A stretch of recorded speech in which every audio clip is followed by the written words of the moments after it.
सच्चाई ये है कि इस देश का प्रधानमंत्री कायर है, अपनी सत्ता के पीछे छुपा हुआ है, जो सोचता है कि हमें अपमानित करके हमें डराएंगे, हमें धमकाएंगे। हम डरने वाले नहीं हैं। राहुल गांधी जी ने क्या कहा? अरे कौन सा इतना बड़ा जुल्म कर लिया कि आपसे 2 सवाल पूछ लिए, जवाब नहीं दे पाए ना, घबरा गए। आपकी सरकार किस काम की है? लोगों को दबाने के लिए है या अडानी जी को आगे बढ़ाने के लिए है? ये पूरी सरकार, ये सारे मंत्री, ये सारे सांसद एक आदमी को बचाने की क्यों इतनी कोशिश कर रहे हैं? कहते हैं कि हमारी अर्थव्यवस्था बहुत तेजी से आगे बढ़ रही है, तो इतने नौजवान बेरोजगार क्यों हैं? इतनी महंगाई क्यों है? वो चित्र मेरे दिमाग में अभी भी है, मेरे मन में है। मेरे पिता का शव इस तिरंगे झंडे में लपेटा गया था। इस तिरंगे के नीचे मेरे पिता का शव था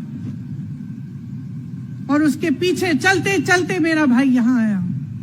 उस शहीद पिता का अपमान भरी संसद में किया जाता है। उस शहीद के बेटे को आप देशद्रोही कहते हैं, आप मीर जाफर कहते हैं, उसकी आप मां का अपमान करते हैं। आपके मंत्री मेरी मां का अपमान भरी संसद में करते हैं। आपके एक मुख्यमंत्री कहते हैं कि राहुल गांधी को पता भी नहीं है कि उनका पिता कौन है। आपके प्रधानमंत्री भरी संसद में खड़े होकर कहते हैं कि ये परिवार नेहरू नाम को इस्तेमाल क्यों नहीं करता। पूरे परिवार का अपमान करते हैं। कश्मीरी पंडित समाज के रिवाज का अपमान करते हैं, जिसके तहत एक बेटा अपने बाप के मरने पर पगड़ी पहनता है, परिवार की परंपरा को आगे बढ़ाता है। लेकिन आप पर कोई मुकदमा नहीं होता, आपको 2 साल की कोई सजा नहीं मिलती, आपको जेल की सजा नहीं मिलती, आपको संसद से कोई बाहर नहीं निकालता, आपको मना नहीं करता कि 8 सालों के लिए आप चुनाव नहीं लड़ सकते। क्यों? मैं पूछना चाहती हूं क्यों?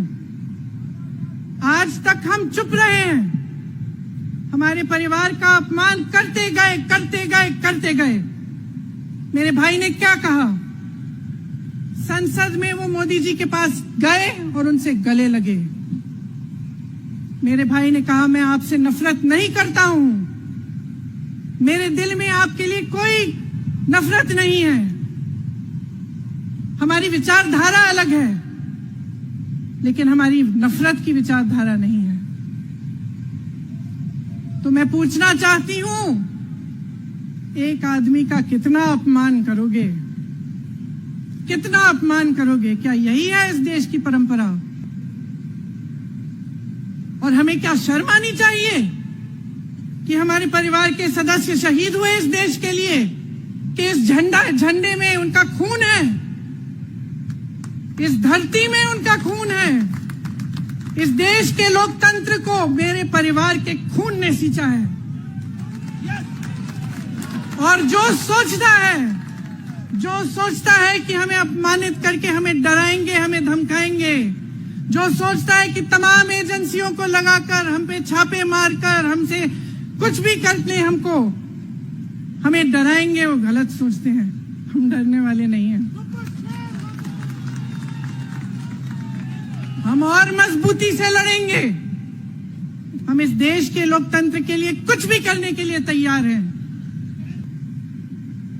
कभी कभी मैं सोचती हूं, मुझे समझ में नहीं आता कि पब्लिक क्या सोच रही है। क्या देख नहीं रही है क्या हो रहा है? क्या आपको दिख नहीं रहा है कि आपकी सारी संपत्ति लूटी जा रही है, एक आदमी को दी जा रही है, गिने चुने उद्योगपतियों को सब कुछ दिया जा रहा है। किसकी संपत्ति है? ये राहुल गांधी की संपत्ति है, ये आपकी संपत्ति है। ये पीएसयू किसके हैं? किसके लिए बनाए गए? आपके लिए बनाए गए, जो ऐसे एक के बाद एक इनको बेचे जा रहे हैं, दिए जा रहे हैं। इसी से तो आपका रोजगार आता है। छोटे उद्योगों से छोटे व्यापारियों से आपका रोजगार आता है, किसी बड़े अडानी से नहीं आता। रोजगार नहीं देते, छीनते हैं आपका रोजगार। तो आप समझ क्यों नहीं पा रहे हैं? आप गैस के सिलेंडर के लिए 1000 रुपए दे रहे हैं और यहां आपकी सारी संपत्ति किसी को सौंपी जा रही है। राहुल गांधी जी ने क्या कहा? अरे कौन सा इतना बड़ा जुल्म कर लिया कि आपसे 2 सवाल पूछ लिए, जवाब नहीं दे पाए ना, घबरा गए। और जो अहंकारी होते हैं, तानाशाह होते हैं, क्या करते हैं? जब सवालों का जवाब नहीं दे पाते तो पूरी सत्ता को लेकर जनता को दबाने की कोशिश करते हैं। जो सवाल उठाता है उसको दबाने की कोशिश करते हैं। आपने कभी सोचा है, आंखें खोलिए, आपने कभी सोचा है कि ये पूरी सरकार, ये सारे मंत्री, ये सारे सांसद एक आदमी को बचाने की क्यों इतनी कोशिश कर रहे हैं? इस अडानी में है क्या कि इसको आप सारी संपत्ति दे रहे हो देश की? 20 हजारों करोड़ शेल कंपनियों में इनके हैं और आप इन पे इंक्वायरी नहीं कर सकते? ये अडानी है कौन कि आप सब उनका नाम उठते ही बौखला जाते हैं और उनको बचाने में लग जाते हैं? देखिए, आप इस देश के देशवासी हैं, ये देश आपका है, ये लड़ाई आपकी है। आज तमाम नौजवान बेरोजगार क्यों हैं? हम इश्तेहार तो देख रहे हैं, होर्डिंग देख रहे हैं, मदर ऑफ डेमोक्रेसी लिखा है, कहते हैं कि हमारी अर्थव्यवस्था बहुत तेजी से आगे बढ़ रही है, तो इतने नौजवान बेरोजगार क्यों हैं? तो जहां जहां हम जाते हैं बेरोजगार नौजवान क्यों दिखते हैं? इतनी महंगाई क्यों है? इतनी महंगाई क्यों है? क्या आप इतने बड़े काम कर सकते हो लेकिन एक गैस सिलेंडर का दाम कम नहीं कर सकते? आप छोटे व्यापारियों की मदद नहीं कर सकते? आप रोजगार नहीं बनवा सकते? तो फिर आपकी सरकार किस काम की है? लोगों को दबाने के लिए है या अडानी जी को आगे बढ़ाने के लिए है? क्या किया सुन लीजिए। एक तरफ से हंसी भी आती है कि एक आदमी को रोकने के लिए इतना सारा करना पड़ा। जिस आदमी ने राहुल जी के खिलाफ सूरत में कंप्लेंट लगाई, आपको मालूम है कि पिछले साल उसने खुद कचहरी में जाके बोला इस पे आप स्टे लगा दीजिए। 1 साल के लिए अपने ही केस पे स्टे लगवाया। फिर वापस कब गए केस खुलवाने के लिए? राहुल गांधी के संसद में अडानी पे के भाषण देने के 1 हफ्ते बाद। 1 हफ्ते बाद वो आदमी वापस जाता है, कहता है केस खोल दी, सुन लीजिए, अब हम तैयार हैं। 1 महीने के अंदर अंदर जज कह देते हैं कि राहुल गांधी को 2 साल की सजा मिलेगी।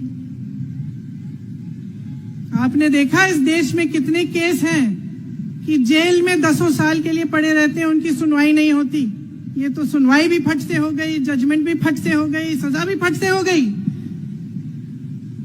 और आपने कह दिया अगले दिन कि 8 सालों के लिए ये चुनाव नहीं लड़ सकते, संसद से बाहर कर देंगे इनको।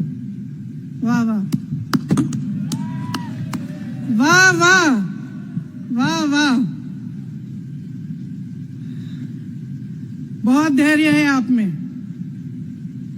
अरे कायर है इस देश का प्रधानमंत्री। लगा दो केस मुझ पर,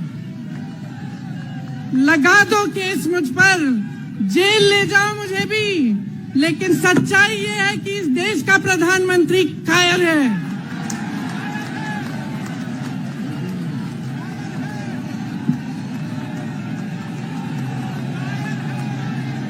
अपनी सत्ता के पीछे छुपा हुआ है,